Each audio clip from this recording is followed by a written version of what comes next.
நண்பர்கள் அனைவருக்கும் வணக்கம். இந்த வீடியோவில் இந்தியாவோட எக்கானமிக் க்ரோத் பற்றியும் சைனாவோட பாப்புலேஷன் க்ரோத் பற்றியும் நம்ம பார்க்க போகிறோங்க. இந்த ரெண்டு விஷயத்தை பற்றி தான் நம்ம பார்க்க போகிறோம். கொஞ்சம் ஒரு முக்கியமான வீடியோவாக தான் இருக்கும் அப்படின்னு சொல்லிட்டு நான் நினைக்கிறேன். இந்திய பொருளாதாரம் பற்றி பேசினாலே அது முக்கியமான வீடியோ தான். ஏன் அப்படின்னா இதுதான் எல்லாத்துக்குமே ஒரு அடித்தளம் அப்படின்னே சொல்லலாம். இந்திய பொருளாதாரம், ஸோ அதனுடைய வளர்ச்சி, ஸோ இதில் வர்ற பணம், அந்த சம்பாதிக்கிறது எல்லாமே தான் நம்ம மற்ற செக்டாருக்கு எல்லாத்துக்குமே நம்ம ஸ்பெண்ட் பண்ணுறோம். டிஃபென்ஸுக்கு நம்ம நிறையா ஸ்பெண்ட் பண்ணணும், நிறையா நம்ம செய்யணும் அப்படின்னா நம்மளுடைய எக்கானமி எந்த லெவலில் க்ரோ ஆகுது அப்படின்றதான் ரொம்ப ஒரு முக்கியமான விஷயங்க. ஸோ இப்போ எல்லோரும் எக்ஸ்பெக்ட் பண்ணிகிட்டு இருந்த ஒரு விஷயம், இந்தியாவோட ஜிடிபி போன வருஷம் என்ன ரேட்டில் க்ரோ ஆகியிருக்கா, அது என்ன அப்படின்றத நம்ம பார்த்துடலாம். இப்போது நேற்று நம்மளுடைய நேஷ்னல் ஸ்டாட்டிஸ்டிக்கல் ஆஃபீஸ் இந்தியாவோட ஜிடிபி க்ரோத் ரேட் போன வருஷம் என்ன இருந்தது, போன நிதி ஆண்டில் என்ன இருந்தது அப்படின்றத அஃபீஷியலாக அறிவிச்சிருக்கிறாங்கங்க. ஒரு நிதி ஆண்டு அப்படின்றது ஏப்ரல் மாதத்தினுடைய முதல் நாளில் தொடங்கி மார்ச் 31ஆம் தேதி, அதாவது அடுத்த வருஷத்தினுடைய மார்ச் 31ஆம் தேதி வரைக்கும் இருக்கும். இப்போ ஃபைனான்ஷியல் இயர் 2022-2021 அப்படின்னா போன வருஷம் ஏப்ரல் 1ஆம் தேதி 2020 இந்த வருஷம் மார்ச் 31ஆம் தேதி வரைக்குங்க. ஸோ இதுதான் ஃபைனான்ஷியல் இயர் 2020-21 அப்படின்னு சொல்லுவாங்க. ஸோ அதற்கான க்ரோத் ரேட்டை தான் இப்போ நம்மளுடைய என்எஸ்ஓ ரிலீஸ் பண்ணியிருக்கிறாங்க. ஸோ என்ன க்ரோத் ரேட் அப்படின்னு பார்த்துக்கிட்டிங்கன்னா -7.3, அதாவது நம்மளுடைய பொருளாதாரம் போன நிதியாண்டில் 7.3%, 7.3% கான்ட்ராக்ட் ஆயிருக்கு, சுருங்கி இருக்கு. இது நிறைய பேத்துக்கு ஒரு அதிர்ச்சிகரமான ஒரு செய்தி கிடையாதுங்க. ஏன்னா முதல்ல இருந்தே நம்மளுக்கு தெரிய ஆரம்பிச்சிருச்சு இந்திய பொருளாதாரம் இந்த கோவிட் பேண்டமிக்னால பெரிய லெவலில் பாதிப்படைய போகுது அப்படின்னு சொல்லிட்டு. ஏன்னா ஒவ்வொரு காலாண்டிற்குமான க்ரோத் ரேட்டை, எந்த வளர்ச்சி விகிதம் அப்படின்றத நம்ம பார்த்து வந்துட்டு தான் இருக்கிறோம். ஒரு காலாண்டு அப்படின்றது இப்போ ஏப்ரல், மே, ஜூன், இது ஒரு காலாண்டு, 3 மாதம் சேர்ந்தது ஒரு காலாண்டுன்னு சொல்லுவாங்க. ஸோ ஜூலை, ஆகஸ்ட், செப்டம்பர் 1, அப்புறம் அக்டோபர், நவம்பர், டிசம்பர் 1. ஸோ இப்படி இருக்கிறப்போ போன வருஷத்தினுடைய ஃபைனான்ஷியல் இயரினுடைய முதல் காலாண்டு இந்தியாவினுடைய ஜிடிபி பார்த்துக்கிட்டிங்கன்னா பெரிய லெவலில் கிட்டத்தட்ட -24.4% கான்ட்ராக்ட் ஆச்சு, நெகட்டிவ் க்ரோத்தில் போச்சு. அதற்கப்புறம் செகண்ட் குவார்ட்டரில் -7.4 போச்சு. அப்புறம் இந்த அக்டோபர், நவம்பர், டிசம்பர், அதாவது தேர்ட் குவார்ட்டரில் 0.5% அப்படின்னு சொல்லிட்டு பாசிட்டிவ் க்ரோத் வந்தது. ஸோ இப்படி நம்ம எக்ஸ்பெக்ட் பண்ண ஒரு விஷயமா தான் இருந்தது. கடைசியாக இந்த ஜனவரி, பிப்ரவரி, மார்ச்சில் என்ன க்ரோத் ரேட் இருக்கும் அப்படின்னு சொல்லிட்டு தான் எல்லாரும் எக்ஸ்பெக்ட் பண்ணிட்டு இருந்தாங்க. ஸோ அப்போ ஒரு நல்ல பாசிட்டிவ் க்ரோத் ரேட்டான 1.6% வந்ததுங்க. ஸோ அதனால இந்திய பொருளாதாரம் நினைச்ச அளவுக்கு, அதாவது 8%க்கு மேலே சுருங்காமல் போச்சு அப்படின்னு சொல்லிட்டு சொல்கிறாங்க. ஓரளவுக்கு குவார்டர் 4ல் நம்ம நல்லா பெர்ஃபார்ம் பண்ணியிருக்கிறோம். ஏன் நல்லா பெர்ஃபார்ம் பண்ணியிருக்கிறோம் அப்படின்னா ஜனவரி மாதத்துலேருந்து பொருளாதாரத்தை நம்ம பெரிய அளவுக்கு ஓப்பன் பண்ணிட்டோம், பெரிய லெவல் எக்கானமிக் ஆக்டிவிட்டி அப்படின்றது ரெஸ்யூம் ஆச்சு, கோவிட் கேசஸ் பெரிய லெவலில் குறைஞ்சிதுங்க. இப்போ என்ன ஒரு விஷயம் தெரிய வந்திருக்கு அப்படின்னு பார்த்துக்கிட்டிங்கன்னா இந்த போன நிதியாண்டில் விவசாயம் பெரிய லெவலில் பாதிப்படையவே இல்லை. விவசாயம் என்ன க்ரோத் ரேட்டில் க்ரோ ஆயிருக்கு அப்படின்னு பார்த்துக்கிட்டிங்கன்னா 3%, அதாவது இது ஒன்று மட்டும்தான் பாசிட்டிவ்ல இருந்திருக்கு. அக்ரிகல்ச்சர், ஃபாரஸ்ட்ரி, அப்புறம் ஃபிஷிங், ஸோ பெரிய லெவலில் பேண்டமிக்னால பாதிக்கப்படலை. இன்னொரு பக்கம் பார்த்துக்கிட்டிங்கன்னா ட்ரேடு, அப்புறம் ஹோட்டல்ஸ், அப்புறம் டிரான்ஸ்போர்ட், இந்த மாதிரி வர்த்தகம் சார்ந்த, அதாவது பெரிய லெவலில் போக்குவரத்து, இது மாதிரி மக்களினுடைய நடமாட்டத்தை வச்சு இயங்கிட்டு இருக்கக்கூடிய பெரும்பாலான ஒரு செக்டார்ஸ் எல்லாமே பெரிய லெவல் அடி வாங்கியிருக்கு. கிட்டத்தட்ட -18.2% குறைஞ்சிருக்கு. ஸோ பெரிய ஒரு அடி அப்படின்னே சொல்லாங்க. ஸோ இப்போ இனிமேல் என்ன நடக்கும், என்ன ஃபோர்காஸ்ட் பண்ணுறாங்க, இனிமேல் வரப்போகிற நிதியாண்டாவது நம்மளுடைய க்ரோத் ரேட், இந்தியாவினுடைய பொருளாதாரம் நல்லா வளருமா? எக்ஸ்பர்ட்ஸ் இது வரைக்கும் என்ன சொல்லிட்டு இருந்தாங்க அப்படின்னு பார்த்துக்கிட்டிங்கன்னா IMF, RBI எல்லாருமே இந்த ஏப்ரல் 1ஆம் தேதியிலிருந்து நல்ல ஒரு பொருளாதார வளர்ச்சி அப்படின்றது இருக்கும். ஏன்னா பிப்ரவரி, மார்ச்லேயே நம்ம நல்லா பிக்கப் பண்ண ஆரம்பிச்சிட்டோம். இந்தியன் எக்கானமியினுடைய க்ரோத் ரேட் ஃபைனான்ஷியல் இயர் 21-22 இந்த ஃபைனான்ஷியல் இயரில் எவ்வளோ இருக்கும் அப்படின்னு சொல்லிட்டு எஸ்டிமேட் பண்ணியிருக்கிறாங்கன்னா 10%க்கு மேலே இருக்கும் அப்படின்னு சொல்லிட்டு எல்லாரும் ப்ரிடிக்ட் பண்ணியிருந்தாங்க. நிறையா நிறுவனங்கள் அதான் ப்ரிடிக்ட் பண்ணியிருந்தாங்க. ஆனால் இந்த ஏப்ரல் மாதம், மே மாதம் திருப்பி கோவிட் செகண்ட் வேவ் புரட்டி போட ஆரம்பிச்சிருச்சு. நிறைய இடத்துல கொஞ்சம் லாக்டவுன் கொண்டு வந்தாங்க. அதனால் திருப்பி இந்தியாவினுடைய அந்த எக்கானமியினுடைய க்ரோத் ரேட்டை அவங்க ரிவைஸ் பண்ணிட்டாங்க. இப்போ நீங்கள் பார்த்துட்டு இருக்கிறது முதல்ல அவங்க அந்த லாக்டவுனுக்கு முன்னாடி ப்ரொஜெக்ட் பண்ணது, அதற்கப்புறம் இனிமேல் எந்த லெவலில் இருக்கும் அப்படின்னு சொல்லிட்டு அவங்க ப்ரொஜெக்ட் பண்ணுறதுங்க. ஆனாலும் என்ன சொல்கிறாங்க எக்ஸ்பர்ட்ஸ், என்ன சொல்கிறாங்க அப்படின்னா போன வருஷம் லாக்டவுன் போட்ட மாதிரி இந்த வருஷம் ஸ்ட்ரிக்டாலாம் பெரிய லெவலில் லாக்டவுன் அப்படின்றது போடலை. வாரக்கணக்கில் தான் இந்த வருஷம் லாக்டவுன் போட்டிருக்கிறாங்க. போன வருஷம் 2 மாதம் வரைக்கும் ரொம்ப ஸ்ட்ரிக்டாக லாக்டவுன் போட்டிருந்தாங்க. ஸோ அப்படி இருக்கும் பட்சத்தில் இந்த தடவை பெரிய லெவலில் இந்த லாக்டவுன் அப்படின்றது பொருளாதாரத்தை பாதிப்படைய செய்யாது. அதனால ஒரு 8-10% இந்தியாவினுடைய க்ரோத் ரேட் அப்படின்றது இந்த ஃபைனான்ஷியல் இயரில் இருக்கும் அப்படின்னு சொல்லிட்டு எஸ்டிமேட் பண்ணியிருக்கிறாங்க. ஆனால் இதற்கப்புறம் தேர்ட் வேவ் அப்படின்ற ஒன்று வந்துச்சு அப்படின்னா இந்திய பொருளாதாரம் இன்னும் பெரிய லெவலில் பாதிக்கப்படுறதுக்கான வாய்ப்பு இருக்குது. இந்த 8% 10% அப்படின்றத மறந்துட்டு 8% கீழே தான் இந்திய பொருளாதாரம் வளரும் அப்படின்னு சொல்லிட்டு நம்ம எடுத்துக்கலாம் அப்படின்னு சொல்லிட்டு சொல்லியிருக்காங்க. ஓகே, இப்போ நம்ம ஜூன் மாதத்துக்கு வந்தாச்சு. ஜூன் 1ஆம் தேதி வந்தாச்சு. நிறைய பேர் வந்து ஒரு ஃப்ரெஷ்ஷான ஒரு ஸ்டார்ட் கொடுக்கணும் அப்படின்னு சொல்லிட்டு முடிவு பண்ணியிருப்பாங்க. நிறையா தொழில் நிறுவனங்கள் நிறைய பேர் சரி இனிமேல் க்ரோத் ரேட் நல்லா இருக்கும், கேஸ் கவுண்ட் வந்து குறைய ஆரம்பிச்சிருச்சு, வைரஸோட அந்த ஒரு தாண்டவம் அப்படின்றது குறைய ஆரம்பிச்சிருச்சு, இனிமேல் பிரச்சனை இருக்காது, மக்கள் வந்து கொஞ்சம் கொஞ்சமாக அந்த லாக்டவுன்ல இருந்து மீண்டு வெளியே வந்து நல்லா வாங்க ஆரம்பிப்பாங்க, இந்த பென்ட் அப் டிமாண்ட் அப்படின்னு சொல்லிட்டு சொல்லுவாங்க, அது வந்து ரொம்ப அதிகமாக இருக்கும் அப்படின்னு சொல்லிட்டு நிறைய பேர் எக்ஸ்பெக்ட் பண்ணிட்டு இருப்பாங்க. இந்த பென்ட் அப் டிமாண்ட்னா என்ன அப்படின்னு பார்த்துக்கிட்டிங்கன்னா, இவ்வளோ நாள் எல்லாத்தையுமே பூட்டி வச்சிருக்கிறாங்க. ஸோ இவ்வளோ நாள் நடக்க வேண்டிய விற்க வேண்டிய அந்த விஷயங்கள் எல்லாமே லாக்டவுன் முடிஞ்சதுக்கப்புறம் விற்று தீந்துடும், சேல்ஸ் ஆயிரும், நம்மளுக்கு கிடைக்க வேண்டியது கிடைச்சிரும் அப்படின்னு சொல்லிட்டு ஒரு சிலர் எக்ஸ்பெக்ட் பண்ணிட்டு இருப்பாங்கல்ல.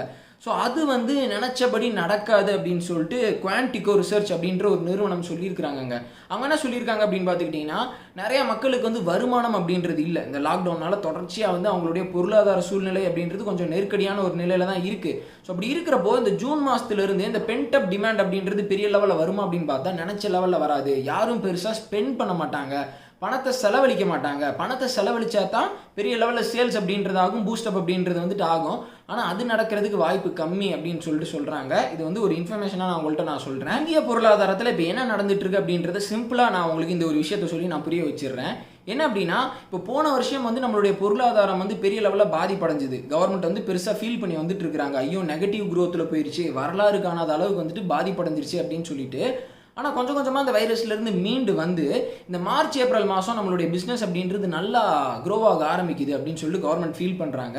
குறிப்பாக ஏப்ரல் மாதத்தினுடைய ஜிஎஸ்டி கலெக்ஷன் பார்த்துக்கிட்டிங்கன்னா, டேக்ஸ் கலெக்ஷன் பார்த்துக்கிட்டிங்கன்னா 1.41 லட்சம் கோடி, கிட்டத்தட்ட 1.5 லட்சம் கோடி அப்படின்னே வந்துட்டு சொல்லாங்க. ஸோ இது வந்து ஒரு ரெக்கார்டு ஹை. அதாவது கடந்த ஒரு 6-7 மாதத்தில் இவ்வளோ கலெக்ட் ஆனதே வந்துட்டு கிடையாது. ஸோ இப்போ கவர்மெண்ட் வந்து என்ன திங்க் பண்ணுறாங்க அப்படின்னா, அந்த மார்ச் மாதம் நல்ல எக்கானமிக் ஆக்டிவிட்டி அப்படின்றது நடந்திருக்கு. அதாவது மார்ச் மாதம் க்ரோ ஆகிருக்கிற, அதாவது சேல்ஸ் ஆகிருக்கக்கூடிய அந்த ரெசிப்டை தான் வந்துட்டு ஏப்ரல் மாதத்தில் வந்துட்டு சப்மிட் பண்ணுவாங்க. ஸோ அப்படி இருக்கிறப்போ மார்ச் மாதத்தில் நல்ல ஒரு ஆக்டிவிட்டி அப்படின்றது இருந்திருக்கு. ஆனால் ஏப்ரல் மாதம் திருப்பியும் செகண்ட் வேவ் அப்படின்ற ஒன்று வந்து திருப்பி தொல்லை கொடுக்க ஆரம்பிச்சிருச்சு. அதாவது பொருளாதாரம் வீழ்ந்து திருப்பி வந்துட்டு நல்லா எழுந்து வர்ற அந்த சமயத்தில் திருப்பி ஒரு பாதிப்பு அப்படின்றது ஏற்பட்டிருக்கு. ஸோ இப்போ இனிமேல் இந்த 2-3 மாதத்தில் நம்ம எந்த லெவலில் க்ரோ ஆக போகிறோம் அப்படின்றத பொறுத்து தான் இந்திய பொருளாதாரத்தினுடைய அடுத்த கட்ட நிலைமையை வந்துட்டு நம்ம ப்ரிடிக்ட் பண்ண முடியுங்க. ஆனால் நிறைய எக்கானமிக் எக்ஸ்பர்ட்ஸ் வந்துட்டு என்ன சொல்கிறாங்க அப்படின்னா, இப்போ எல்லா இடத்துலையுமே கொஞ்சம் கொஞ்சமாக ஓப்பன் பண்ண ஆரம்பிச்சிட்டாங்க, இனிமேல் பெரிய லெவலில் பிரச்சனை அப்படின்றது இருக்காது, இந்த ஏப்ரல் மே 2 மாதத்தில் மட்டும்தான் வந்துட்டு பாதிப்பு அப்படின்றது ஏற்பட்டிருக்கு அப்படின்னு சொல்லிட்டு சொல்கிறாங்க. பார்ப்போம் எந்த லெவலுக்கு இருக்குது, என்ன நடக்க போகுது அப்படின்னு சொல்லிட்டு. முக்கியமான ஒரு சில எக்கானமிக் எக்ஸ்பர்ட்ஸ் வந்துட்டு என்ன சொல்கிறாங்க அப்படின்னு பார்த்துக்கிட்டிங்கன்னா, அந்த வேக்சின் வந்துட்டு கொடுக்குறாங்கல்ல, அதை வந்து ப்ரிஃபரன்ஸோட இன்னும் நிறையா ப்ரிஃபரன்ஸோட வந்துட்டு கொடுக்கணும். குறிப்பாக ஒரு சில தொழில் நிறுவனங்களில் வேலை செய்கிறவங்களுக்கு வந்துட்டு இந்த வேக்சினேஷன் போடுறதுக்கு முக்கியத்துவம் அப்படின்றது கொடுக்கணும். குறிப்பாக ஏவியேஷனில் வேலை செய்கிறவங்க, அதாவது விமான போக்குவரத்தில் வேலை செய்கிறவங்க, அப்புறம் வந்துட்டு மற்ற டிரான்ஸ்போர்ட்டேஷன் செக்டர்ஸில் வேலை செய்கிறவங்க, அப்புறம் ஹோட்டல்ஸ், இந்த மாதிரி இதில் வேலை செய்கிறவங்களுக்கு வந்துட்டு ஃபஸ்ட்டு வந்து வேக்சினேஷன் ப்ரிஃபரன்ஸ் அப்படின்றது கொடுக்கணும். அது மட்டும் இல்லாமல் பெரிய சிட்டிஸில் 10 லட்சம் 15 லட்சத்துக்கு மேலே ஒரு சின்ன சிட்டியில் பாப்புலேஷன் அப்படின்றது இருக்குது அப்படின்னா, அந்த இடத்துல பாப்புலேஷன் டென்சிட்டி அப்படின்றது வந்து ரொம்ப அதிகமாக இருக்கும். ஒரு சிறிய பகுதியில் மக்கள் வந்து நிறைய பேர் வந்துட்டு வாழ்ந்து வந்துட்டு இருப்பாங்க. ஸோ அங்கே வந்து கூடிய சீக்கிரம் 70% மேலே பீப்புள்ஸ் வந்துட்டு வேக்சினேட் பண்ணணும். ஒரு டார்கெட் வச்சு வந்து இந்த வேக்சினேஷன் ப்ரோக்ராம் வந்துட்டு கண்டக்ட் பண்ணணும். பாப்புலேஷனை வச்சு வந்து பண்ணக்கூடாது, பாப்புலேஷன் டென்சிட்டியை வச்சு பண்ணணும் அப்படின்னு சொல்லிட்டு அவங்க சொல்கிறாங்க. ஏன்னா நகரங்களில் தான் பெரிய லெவலில் இது பாதிப்பு அப்படின்றது ஏற்படுது, தாக்கம் அப்படின்றது ஏற்படுது. ஸோ இந்த நகரத்தில் வரக்கூடிய அந்த வைரஸ் சர்ஜினால தான் பொருளாதாரத்தில் மிகப்பெரிய தாக்கம் ஏற்படுது அப்படின்னு சொல்லிட்டு பிஸ்னஸ் செக்டாரில் இருக்கக்கூடிய எக்ஸ்பர்ட்ஸ் வந்துட்டு சொல்கிறாங்கங்க. ஸோ இதில் இன்னும் நிறையா முக்கியமான விஷயங்கள் இருக்குது, பேசப்பட வேண்டிய விஷயங்கள் இருக்குது. குறிப்பாக இந்திய பொருளாதாரம் பற்றி வேற ஒரு வீடியோவில் வந்துட்டு நம்ம இன்னும் எலாபரேட்டாக வந்து நம்ம பார்க்கலாம். ஸோ இப்போ அப்படியே வந்து இந்த சைனாவினுடைய அந்த பாப்புலேஷன் க்ரோத் ரேட், அது சம்மந்தமான விஷயத்துக்கு வந்துட்டு நம்ம இப்போது சைனாவினுடைய பாப்புலேஷன் க்ரோத் ரேட் அப்படின்றது நம்மளுடைய பொருளாதாரம் எப்படி வீழ்ச்சி அடைஞ்சதோ, போன வருஷம் இப்படி வீழ்ச்சி அடைஞ்சதோ, அதே மாதிரி தான் சைனாவினுடைய அந்த பாப்புலேஷன் க்ரோத் அப்படின்றது இந்த கடந்த 10 வருஷத்தில் பெரிய லெவலில் வீழ்ச்சி அடைஞ்சிருச்சு அப்படின்னு வந்துட்டு சொல்லலாம். சீனாவினுடைய அரசாங்கம் நேற்று வந்து 3 child பாலிசி அப்படின்றத மக்கள் மத்தியில் வந்து இன்ட்ரோடியூஸ் பண்ணுறாங்க. இது வந்து நேற்று வந்த நியூஸ். ஸோ நேற்று கூட நம்ம ஒரு செய்தி பார்த்தோம், என்ன அப்படின்னா பீப்புள்ஸ் லிபரேஷன் ஆர்மியில் வந்து ஆள் பத்தலை, அதாவது பாப்புலேஷன் அப்படின்றது குறைஞ்சி வந்துட்டு இருக்கு. இப்போ மிலிட்ரியில் இருக்கிறவங்க கூட நிறைய பேர் அவங்க வீட்டுக்கு வந்துட்டு ஒரே புள்ள, அதனால நிறைய பேர் புதுசாக வந்து ஆர்மியில் ஜாயின் பண்ணுறதுக்கு யோசிக்கிறாங்க அப்படின்னு சொல்லிட்டு நிறையா விஷயம் நம்ம பார்த்தோம். இதுலேயே உங்களுக்கு ஒரு சில விஷயம் தெரிஞ்சிருக்கும். இப்போ இந்த 3 child பாலிசி அப்படின்றத கவர்மெண்ட் வந்து இன்ட்ரோடியூஸ் பண்ணியிருக்கிறாங்க. அது என்னடா 3 child பாலிசி அப்படின்னு நீங்கள் கேட்டுக்கிட்டீங்க அப்படின்னா, 3 குழந்தை வரைக்கும் பெற்றுக்கலாங்க. அதாவது 3 குழந்தைக்கு மேலே பெற்றுக்க கூடாது, ஆனால் 3 குழந்தை வரைக்கும் பெற்றுக்கலாம். அப்போ இதற்கு முன்னாடி அவங்க ஒரு லிமிட் வச்சுருந்துருப்பாங்க. அது என்ன அப்படின்னா 2 குழந்தை வரைக்கும் தான் வந்துட்டு பெற்றுக்க முடியும். 2016ஆம் ஆண்டு வந்து 2 சைல்டு பாலிசி அப்படின்றத கொண்டு வர்றாங்க. அதற்கு முன்னாடி 2016ஆம் ஆண்டுக்கு முன்னாடி 1 சைல்டு பாலிசி அப்படின்ற ஒரு பாலிசி இருந்ததுங்க. அதாவது ஒரு குழந்தை வரைக்கும் தான் வந்துட்டு பெற்றுக்க முடியும். இப்படி சைனா வந்து அந்த கண்ட்ரியோட பாப்புலேஷன் க்ரோத் ரேட்டை பெரிய லெவலில் அவங்களே கண்ட்ரோல் பண்ணியிருக்கிறாங்க, பர்த் ரேட்டை கண்ட்ரோல் பண்ணுறதின் மூலியமாக. ஆனால் அவங்க பண்ண அந்த விஷயத்தினால ஒரு பெரிய பாதிப்பு அப்படின்றது ஏற்பட்டுருச்சு. அப்படின்னா அந்த பாப்புலேஷன் க்ரோத் ரேட்டை கண்ட்ரோல் பண்ணும் அப்படின்னு சொல்லிட்டு அவங்க நினச்சாங்க. ஆனால் அந்த க்ரோத் ரேட் கண்ட்ரோல் ஆயிடுச்சு. இப்போ அது வந்து வீழ்ச்சியை நோக்கி போய்கிட்டு இருக்கு. அதை இப்போ திருப்பி கவர்மெண்ட் வந்து ரிவர்ஸ் பண்ணணும், திருப்பி சரி செய்யணும் அப்படின்னு சொல்லிட்டு நினைக்கிறாங்க. ஆனால் அது அவங்களுடைய கட்டுப்பாட்டை மீறி போயிருச்சு அப்படின்னு வந்துட்டு சொல்லாங்க. இப்போ வந்து இந்த 3 சைல்டு பாலிசி வந்து எந்த அளவுக்கு ஒர்க் அவுட் ஆகும் அப்படின்னு சொல்லிட்டு நிறைய பேர் அங்கே பேசி வந்துட்டு இருக்கிறாங்க. குறிப்பாக ஜின்ஹுவா அப்படின்ற ஒரு நியூஸ் ஏஜென்சி வந்து ஒரு ஆன்லைன் போல் வந்து கண்டக்ட் பண்ணியிருக்கிறாங்க. அதில் கவர்மெண்ட் வந்து இப்போ 3 குழந்தை வரைக்கும் பெற்றுக்கலாம் அப்படின்னு சொல்லிட்டு புது பாலிசியை கொண்டு வந்திருக்கிறாங்க. நீங்கள் எத்தனை பேர் வந்துட்டு 3 குழந்தை பெற்றுக்குவீங்க அப்படின்னு சொல்லிட்டு அவங்க ஒப்பீனியன் கேட்டப்போ கிட்டத்தட்ட 28,000 பேர் வந்துட்டு 3 குழந்தைக்கெல்லாம் வாய்ப்பே இல்லை, ஒரு குழந்தை இல்லாட்டி 2 குழந்தை அப்படின்னு வந்துட்டு சொல்லியிருக்கிறாங்க. ஸோ இப்போ கவர்மெண்ட்டோட பாலிசி பெரிய லெவலில் ஒர்க் ஆகாமல் போகிறதுக்கான வாய்ப்புகள் அப்படின்றது இருக்குது. அது சீனாவில் ஒட்டுமொத்தமாக பெரிய தாக்கத்தை ஏற்படுத்துறதுக்கான வாய்ப்பு இருக்குங்க. என்ன அப்படின்னு பார்த்துக்கிட்டிங்கன்னா, இப்போ வந்து ஆர்மியில் ஆட்கள் குறைஞ்சி வந்துட்டு இருக்கிறாங்க. இப்போது திருப்பியும் அப்படியே குறைஞ்சிக்கிட்டே போவாங்க. ஓல்டேஜ் பாப்புலேஷன் அப்படின்றது இன்க்ரீஸ் ஆகிறதுக்கான வாய்ப்புகள் அப்படின்றது நிறையா இருக்குது. ஆல்ரெடி ஓல்டேஜ் பாப்புலேஷன் சீனாவில் இன்க்ரீஸ் ஆகி வந்துட்டு இருக்கு. இன்னும் பெரிய ரேட்டில் இன்க்ரீஸ் ஆகிறதுக்கான வாய்ப்புகள் இருக்குது அப்படின்னு சொல்லிட்டு சொல்கிறாங்க. இன்னொரு பக்கம் பார்த்துக்கிட்டிங்கன்னா ஒர்க்கிங் பாப்புலேஷன் அப்படின்னு சொல்லிட்டு சொல்லுவாங்க. அதாவது 19 வயசுலேருந்து 59 வயசு. ஸோ இந்த ஏஜில் இருக்கக்கூடிய பாப்புலேஷன் வந்து குறைஞ்சிருக்கு. 92 கோடியிலிருந்து 89 கோடியாக வந்துட்டு குறைஞ்சிருக்கு அப்படின்னு சொல்லிட்டு சொல்கிறாங்க. ஸோ இதெல்லாம் சீனாவினுடைய பொருளாதாரத்திலே மிகப்பெரிய தாக்கத்தை ஏற்படுத்துறதுக்கான வாய்ப்புகள் அப்படின்றது இருக்குது அப்படின்னு சொல்லிட்டு எக்ஸ்பர்ட் சொல்கிறாங்க. இப்போ கவர்மெண்ட் வந்து என்ன முடிவு பண்ணுறாங்க அப்படின்னு பார்த்துக்கிட்டிங்கன்னா, சரி இப்போ நம்மளுடைய பொருளாதாரத்தை முந்தி மாதிரி ஒரு நிலைமையில நம்ம வச்சிருக்க முடியாது. அதாவது எக்ஸ்போர்ட் ஓரியன்ட் எக்கானமியாக நம்ம வச்சிருக்க முடியாது. ஏன் அப்படின்னா பாப்புலேஷன் அப்படின்றது குறையுது, அப்போ லேபர் ஃபோர்ஸ் அப்படின்றது குறையும். இன்னொரு பக்கம் சீனாவில் இருக்கக்கூடிய மக்களினுடைய சராசரி ஆண்டு வருமானமும் வந்து உயர்ந்துட்டு இருக்கு. ஏன்னா இந்த கடந்த ஒரு 10-15 வருஷத்தில் ஒரு அசுர பொருளாதார வளர்ச்சி அப்படின்னு சொல்லலாம், நிறையா சம்பாதிச்சிட்டாங்க. ஸோ அப்படி இருக்கிறப்போ நிறைய பேர் வந்து கம்மியான காசுக்கு இப்போ வேலைக்கு வர்றது இல்லைங்க. ஸோ அதனால் எக்கானமியோட அந்த பாத்தையே அந்த ரூட்டையே வந்துட்டு மாற்றணும் அப்படின்னு சொல்லிட்டு கவர்மெண்ட் முடிவு பண்ணி வந்துட்டு இருக்கிறாங்க. அதனால இனிமேல் சீனாவினுடைய பொருளாதார வளர்ச்சி அப்படின்றது அவங்க நாட்டுக்குள்ளே நடக்கக்கூடிய அந்த விஷயத்தை வச்சு மட்டுமே ரெவன்யூ ஜென்ரேட் பண்ணுற மாதிரி இருக்கணும் அப்படின்னு சொல்லிட்டு, வருமானம் ஈட்டுற மாதிரி இருக்கணும் அப்படின்னு சொல்லிட்டு அவங்களுடைய அரசாங்கம் முடிவு பண்ணியிருக்கிறாங்க. இப்போ ஒரு விஷயம் என்ன தெரிய வருது அப்படின்னா, ஒரு காலத்தில் யூரோப்பில் வந்துட்டு பாப்புலேஷன் அப்படின்றது இன்க்ரீஸ் ஆச்சு. அப்புறம் எக்கானமிக் க்ரோத் ரேட் அப்படின்றது நல்லா வந்தது, நல்ல ஒரு டெவலப்டு கண்ட்ரியாக மாறினாங்க. அப்புறம் சராசரி ஆண்டு வருமானம் அப்படின்றது உயர்ந்தது, சீப் லேபர் அப்படின்றது இல்லை. அதுக்கப்புறம் சைனா அந்த பொசிஷனை வந்துட்டு எடுத்துக்கிட்டாங்க, அந்த லேபர் ஃபோர்ஸ் அந்த செக்டாரில் வந்துட்டு பெரிய லெவலில் மேனுஃபேக்சர் பண்ணுறது. இப்போ சைனா வந்து அதே மாதிரியே இப்போ யூரோப் லெவலுக்கு கொஞ்சம் மாறி வந்துட்டு இருக்கிறாங்க. இனிமேல் வரப்போகிற ஆண்டுகளில் குளோபல் மார்க்கெட்டுக்கு சைனா பெரிய லெவலில் கான்ட்ரிபியூட் பண்ண மாட்டாங்க. ஸோ அப்போது அந்த இடம் ஆப்வியஸாக இந்தியாவுக்கு வந்துட்டு வருதுங்க. நம்மளுக்கு வந்து பெரிய லெவலில் ஒரு ஆப்பர்ச்சுனிட்டி அப்படின்றது வர்றதுக்கான வாய்ப்புகள் இருக்குது. ஆனால் இந்த நேரத்தில் நம்மளுடைய கவர்மெண்ட்டும் நிறையா முக்கியமான நடவடிக்கைகளை வந்துட்டு எடுக்கணும். இப்போ இந்தியாவில் பார்த்துக்கிட்டிங்கன்னா அன்எம்ப்ளாய்மெண்ட் ரேட் அப்படின்றது ரொம்பவே அதிகமாக போயிட்டுருக்கு. இப்போ 200 மில்லியன் இந்தியன்ஸ் வந்து பாவர்ட்டியை நோக்கி, வறுமையை நோக்கி போகிறதுக்கான வாய்ப்புகள் இருக்குது. ஏன் அப்படின்னா அவங்களுக்கு வேலை இல்லை இந்த பேண்டமிக் வந்ததுனால. ஸோ அதெல்லாம் கண்ட்ரோல் பண்ணி ஆகணும். ஸோ பாப்புலேஷன் க்ரோத் இன்க்ரீஸ் ஆக ஆக ஆக அன்எம்ப்ளாய்மெண்ட் அப்படின்றது ரொம்ப அதிகமாகுங்க.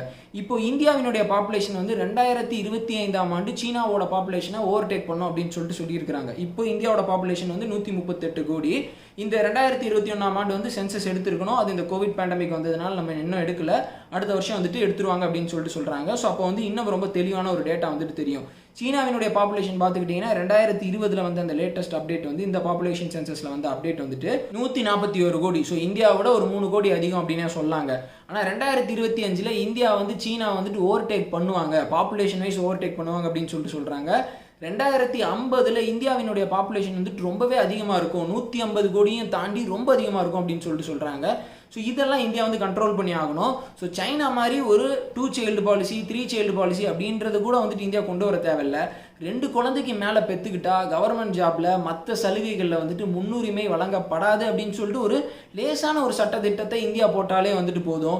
இந்தியாவில் பாப்புலேஷனை ஓரளவுக்கு வந்துட்டு நம்ம கண்ட்ரோல் பண்ணலாம். ஏன்னா சைனா மாதிரி கடுமையான நடவடிக்கைகளை வந்துட்டு நம்ம எடுக்க முடியாதுங்க. ஸோ இதெல்லாம் நான் ஏன் நிறையா விஷயம் வளவலாம் நான் சொல்லிட்டு இருக்கேன் அப்படின்னா, இதுதான் எல்லா விஷயத்துக்கும் அடிப்படை, இதுதான் எல்லா விஷயத்தையுமே வந்துட்டு டிரைவ் பண்ணுறது, க்ரோத்தை வந்து டிரைவ் பண்ணுறது. ஸோ இதை வச்சு தான் மற்ற செய்திகள் எல்லாமே வந்துட்டு நம்ம பேசி வந்துட்டு இருக்கிறோம். இன்னைக்கு சைனா வந்து அவங்க சின்ன சின்ன விஷயத்தை கூட வந்துட்டு கண்ட்ரோல் பண்ணுற பண்ணுறாங்க, மேனிப்புலேட் பண்ணுறாங்க, கவர்மெண்ட் வந்து அவ்வளோ கண்ட்ரோலில் வச்சிருக்கிறாங்க. ஸோ அதனால தான் அவனால் இவ்வளோ விஷயத்த பண்ண முடிஞ்சுது. சைனாவோட பாப்புலேஷன் வந்து குறைஞ்சு வந்துட்டு இருக்கு அப்படின்னு சொல்லிட்டு நம்ம இப்போ சொல்கிறோம், நாளைக்கு அதை அவங்களால இன்க்ரீஸ் பண்ண கூட முடியும். என்ன அப்படின்னா, நீங்கள் வந்து 2 குழந்தை பெற்றுக்கிட்டீங்க அப்படின்னா உங்களுக்கு இவ்வளோ பணம் தருவோம் அப்படின்னு கூட வந்துட்டு அவங்க சொல்லுவாங்க. நடக்கிறதுக்கான வாய்ப்புகள் அப்படின்றது இருக்குது. சரி, ஓகே, இந்த வீடியோவோட இறுதி பகுதிக்கு வந்துட்டு நான் வர்றேன். என்ன அப்படின்னா, ஜூன் 1ஆம் தேதி, இது வந்து ஜனவரி 1ஆம் தேதி மாதிரி, ஒரு புதிய நியூ இயர் மாதிரி, ஒரு புதிய தொடக்கத்துக்கான ஒரு ஸ்டார்டிங் அப்படின்ற மாதிரி நம்மளுடைய வேலைகளை வந்துட்டு செய்ய ஆரம்பிப்போம். எல்லாமே புதுசாக ஸ்டார்ட் ஆகும். வைரஸ் அப்படின்றது குறைய ஆரம்பிச்சிருச்சு. பொருளாதாரம் அப்படின்றது திருப்பியும் மீண்டு வரும் அப்படின்ற ஒரு நம்பிக்கையில் நம்மளுடைய செயல்பாடுகளை வந்துட்டு நம்ம வெளிப்படுத்துவோம், அப்படி செயல்படுவோம்.